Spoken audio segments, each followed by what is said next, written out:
Mina olen Toomas Toomsoo, Ida-Tallinna Keskhaigla neuroloogiakeskuse juhataja ja juba aastast 2005. Ida-Tallinna Keskhaigla neuroloogiakeskus on üks suuremaid Eestis. Mitte ainult arstide arvult, vaid ka patsientide arvult.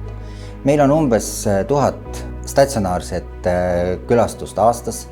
Meil on umbes 18 000 visiiti aastas ja meil on umbes 500 päevaravi külastust aastas.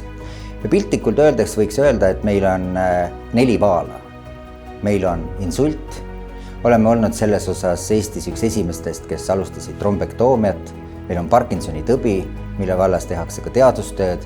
Meil on Eestis esimene loodud peavalukeskus, kus põhiliselt käsitletakse migreeni, aga ka teisi peavalusid, kus on ka olemas eraldi peavaluõde.